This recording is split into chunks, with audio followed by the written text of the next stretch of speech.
marathon is a way that people, I mean, it's a method, it's a vehicle that people use to change their whole life. But you know, it doesn't have to be all drudgery. I mean, 26 miles is a long way, and it can hurt or it can be totally joyous. And we try to push people toward it being totally joyous.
The 4th annual Metro Health Grand Rapids Marathon began at the downtown YMCA, where runners could pick up the race packets and be introduced to some of the friendliest volunteers in the marathon world.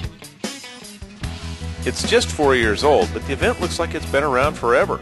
The expo offers runners the typical shopping experience, but being different is what makes this event enjoy its fast growth. It's not like the other marathons. Listen to your customers, because let's face it, how many marathons are there in October? 50, 60, 100? I don't know, a lot. So people have choices, and you want to make yours the first choice if you can. We'll never be Chicago, but we have a marathoner, 4 marathoners put on by marathoners who are out there in the trenches, running the distance, working on races, and listening to what people want. Grand Rapids founder and director Don Kern blends aspects of traditional marathons with his own unique touch. People are coming in and they're saying, wow, this is like going to one of the big marathons. And the truth is, it is a big marathon. It's 26.2 miles, the same way as all the rest of them.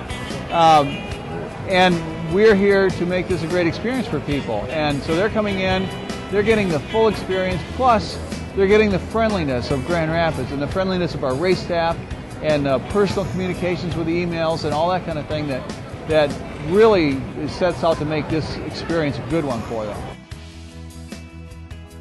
Perhaps the best example of a unique twist on a traditional element of a marathon is Grand Rapids pace groups. They're different.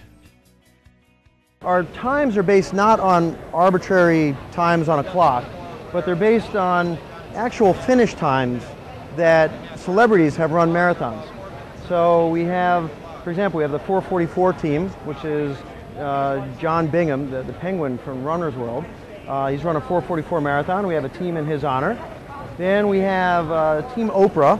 Oprah ran the Marine Corps Marathon in 4:29, and everybody wants to know if they can beat Oprah, so this is your chance to do that. P. Diddy ran the New York City Marathon in 4:14, so we have a pace team in his honor as well, and it kind of fits in nicely time-wise. Will Ferrell ran the Boston Marathon in 3:56. So we have a pace team for him as well. We had a lot of characters to choose from. I thought the Mustafa character from Austin Powers was my favorite. We've got George W. People are always surprised that W actually did run a marathon, the Houston Marathon, in the early 90s. And he ran in 3:44. A few years ago when we first started this, we tried to do a John Kerry pace team, but we couldn't find a finish time that he claimed for Boston. So unfortunately, we just have one side of the political spectrum represented. At 3:29, we have the Billy Baldwin pace team. The celebrities get a little sketchier here as you get faster. There are not a whole lot of really fast celebrities, so Billy Baldwin's the most legitimate celebrity we could find. Since he's really not that legitimate, we actually posted a picture of his former sister-in-law, Kim Basinger, because we preferred putting her picture on the sign than his anyway. And then we've got a 3:14 pace team. So you can see they're all roughly 15-minute increments apart from each other, so 3:14 was the next logical jump. Couldn't really find a celebrity in recent times who's run a 3:14, so we went with Phidippides, the original marathoner in ancient Greece. His brother was Pi, who invented the mathematical formula, and so So we thought that would be appropriate to have a team for him.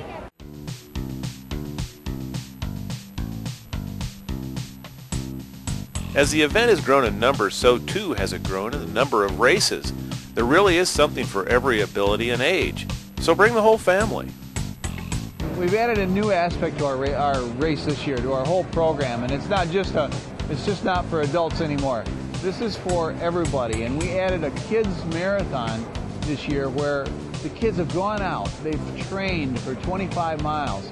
They've come in here on the last day and they run their 1.2 miles. So they've completed a marathon worth of distance since they started their training back at the beginning of the school year.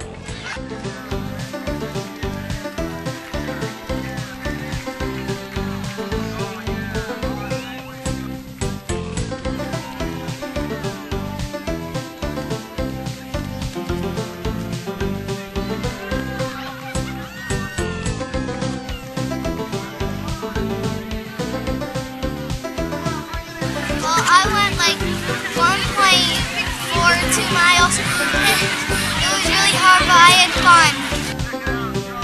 In its first year, the Kids Marathon was an obvious success, accomplishing two main goals.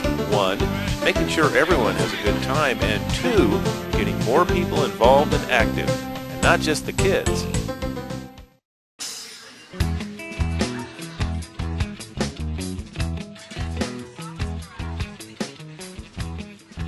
The evening before the marathon, a traditional pasta dinner was available for those looking to fill the tank. It's debatable how much the pasta dinner really affects the marathon performance, but one thing's for sure, it's a great way to relax and hang out with other runners. And that might be the most important thing before a 26.2 mile race, just relaxing.